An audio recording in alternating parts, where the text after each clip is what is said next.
Este livro foi gravado mediante autorização da editora nos estúdios da Fundação Dorina Noel para Cegos. Lido por Carlos Campanile em julho de 1991.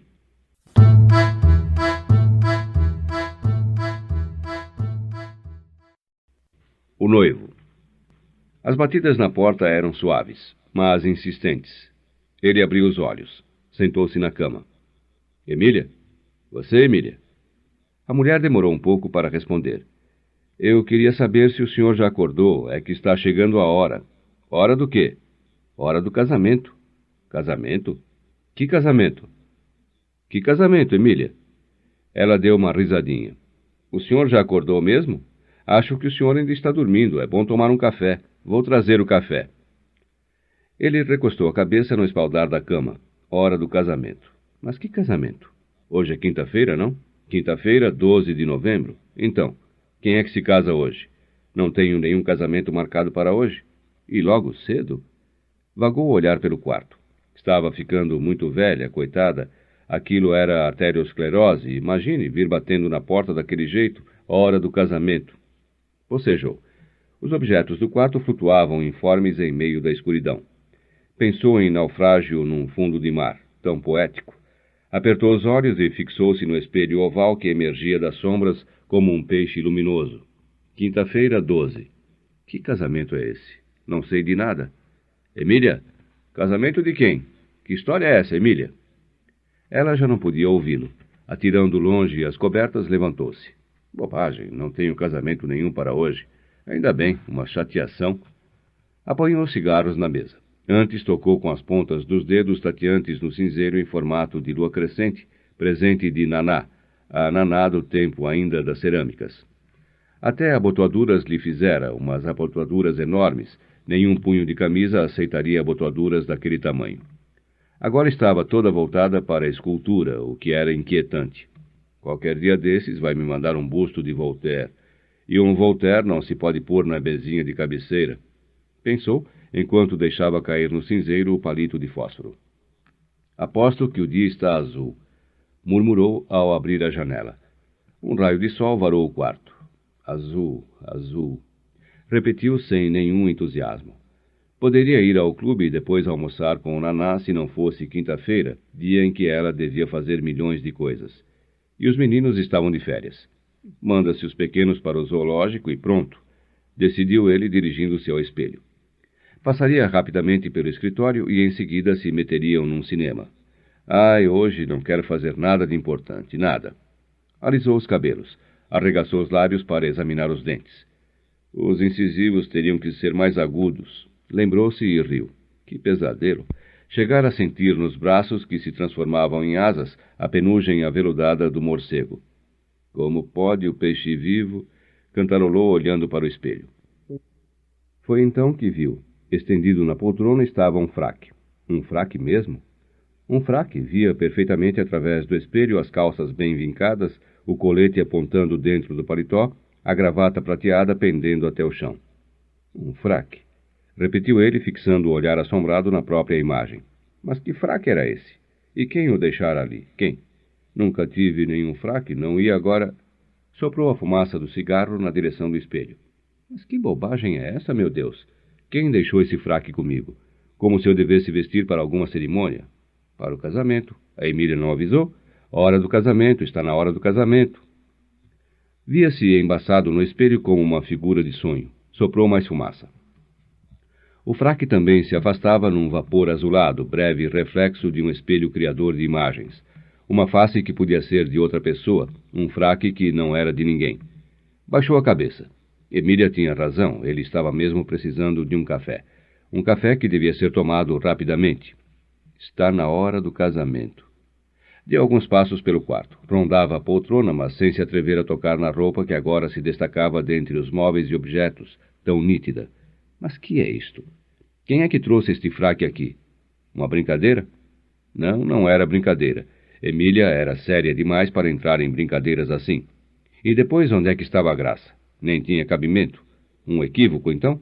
Um simples equívoco? Aproximou-se da poltrona. Estava agora mais curioso do que propriamente surpreendido. De quem seria?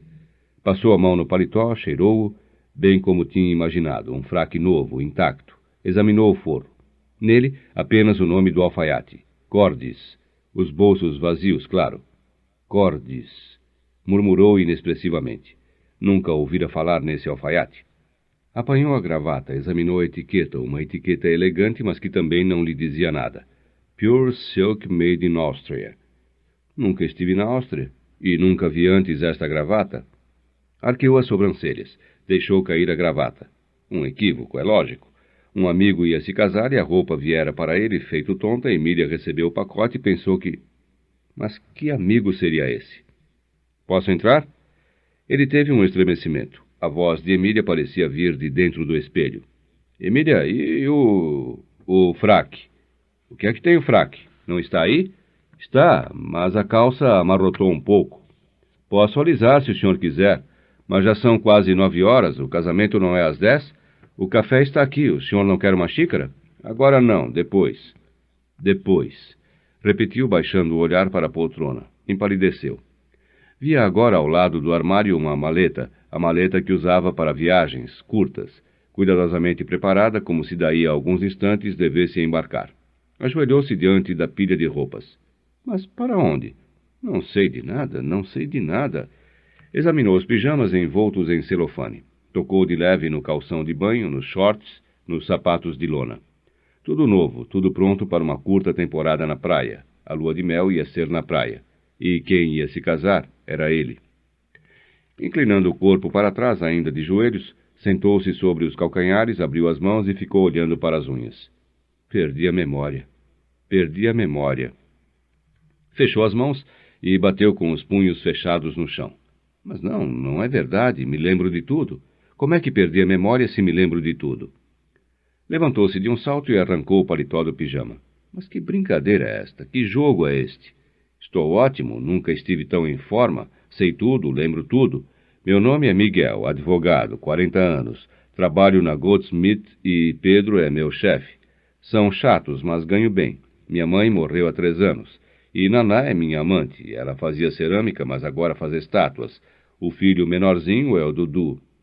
Na primeira gaveta da cômoda, do lado direito, estão as abotoaduras que ela fez para mim. São verdes e enormes. Dentro de uma caixa está o cebolão que meu pai me deixou e também o medalhão com o retrato da minha mãe. Ela está de mantilha. Foi num baile de carnaval fantasiada de espanhola. Costumava me chamar de Mimi. Lembro minha infância, tudo, tudo.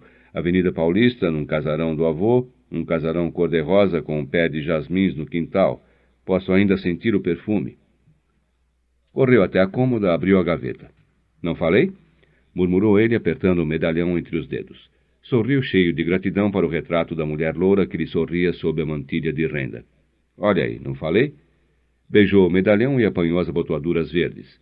Já desinteressado, levou ao ouvido o cebolão de ouro, fez girar a rosca da corda. Levou-o de novo ao ouvido, fechou a gaveta. E então? Esboçou um gesto na direção da poltrona. Lembrava-se de tudo menos do casamento. Só essa faixa da memória continuava apagada. Só nesse terreno a névoa se fechava indevassável. Nomes, caras, tudo era escuridão. A começar pela noiva feita de nada, diluída no éter. As coisas se passavam como nas histórias encantadas, onde o príncipe mandava vir a donzela de um reino distante sem tê-la visto nunca. O amor construído em torno de um anel de cabelo, de um lenço, de um retrato. E eu nem isso tenho. Ou tenho. Devia ter um retrato, ao menos um retrato. Vagou olhar pelas paredes, pelos móveis. Nada. Revolveu as gavetas. Folheou avidamente o álbum com antigos retratos da família, caras amarelas e mortas, desconhecidas na maioria. Nas últimas páginas, ainda não colados, alguns retratos mais recentes, flagrantes de um piquenique, de um passeio de barco, de uma festa de formatura. Num instantâneo tirado ao lado de um trem, no meio de um grupo de amigos, estava Dora. Passou o polegar na silhueta ensolarada. Amor breve e brutal que começou na chácara, com encontros noturnos no celeiro, sob o vôo negro dos morcegos. Mas Dora já estava casada. E eu nunca me casaria com ela, pensou ao voltar à folha do álbum. Mas vou me casar agora com uma que nem sei quem é. Foi buscar o cigarro. Emília sabe, pergunto a ela. Mas perguntar como? Emília, qual é o nome da minha noiva? Ridículo, ridículo. Seria denunciar sua loucura. Vacilou. Mas o que seria agora revelar loucura? Recusar a realidade ou pactuar com ela? Abriu de novo o álbum, apanhou ao acaso um retrato de Naná. Não, Naná era desquitada. E este casamento vai ser na igreja, a noiva é solteira. Ou viúva. E com personalidade eu jamais vestiria esse fraque se não fosse obrigado. Palhaçada de casamento com fraque. Ela deve ter exigido todo o ritual, não abriu mão de nada, igreja, viagem de núpcias. E eu? Que papel estou fazendo nisso tudo? Ficou olhando para a carinha lavada de Rosana, viúva. Mas por que Rosana? Não, impossível. Por que teria que ser ela? Tirou ao acaso um postal de dentro de um envelope. Entre duas desconhecidas estava Jo com seus cabelos compridos e lisos, suas pernas compridas, um pouco finas talvez. A Jo. E se fosse a Jo? Um caso que se arrastara há 4 anos. No último encontro, lembrava-se tão bem, comeram sanduíches de queijo, beberam vinho tinto e se deitaram lado a lado ouvindo Mozart. Acho Mozart um chato, disse ela, levantando-se e desligando a vitrola. Ele chegou a esboçar um gesto para retê-la, mas pensou, para quê? Viu-a vestir-se, sabendo muito bem que ela não voltaria.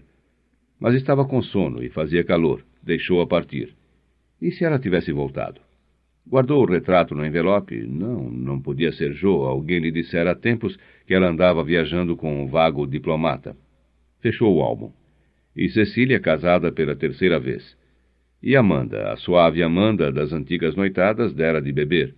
E Regina já era mãe de 5 filhos. E Virgínia estava morta. O senhor quer agora o café? Perguntou Emília.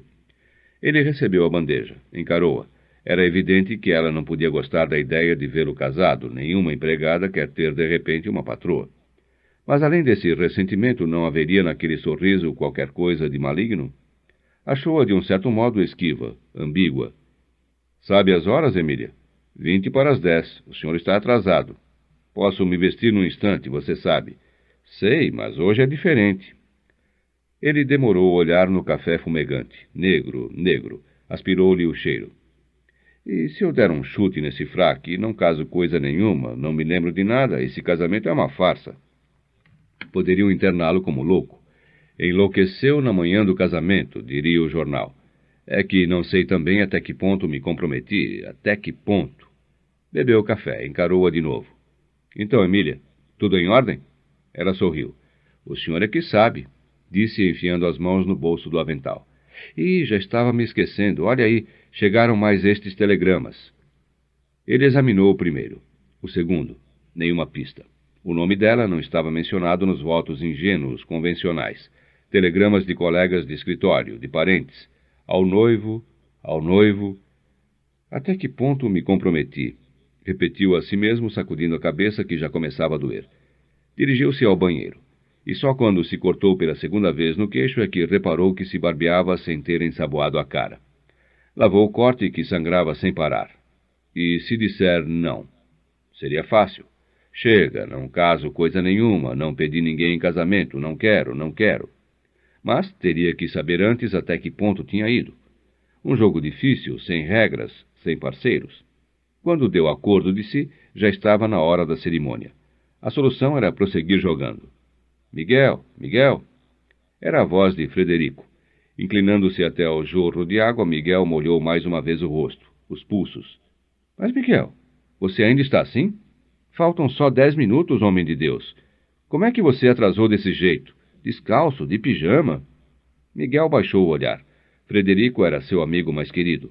Contudo, viera buscá-lo para aquilo. Fico pronto num instante, já fiz a barba. E que barba, olha aí, cortou-se todo. Já tomou banho? Não. Ainda não? Santo Deus! Bom, paciência.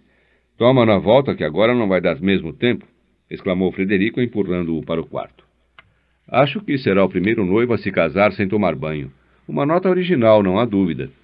Nesse casamento tem outras notas mais originais ainda, murmurou Miguel. E quis rir, mas os lábios se fecharam numa crispação exasperada. Você está pálido, Miguel? Que palidez é essa? Nervoso? Não.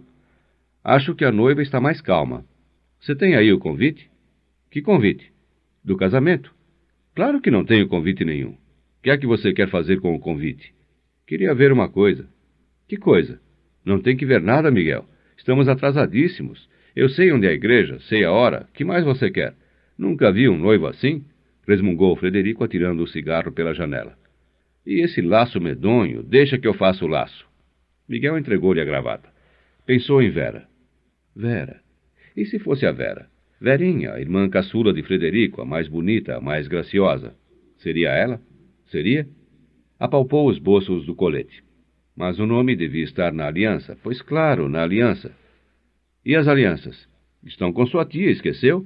Mas mova-se, homem, vamos embora. Quando passou por Emília, ela enxugava os olhos na barra do avental. Tocou-lhe no braço. Você não vem, Emília? Não gosto de ver. Nem eu, quis dizer-lhe. E, num relance, descobriu algumas caixas de presentes em cima da mesa. Os presentes, como não pensara nisso? O nome dela devia estar nos cartões dos presentes.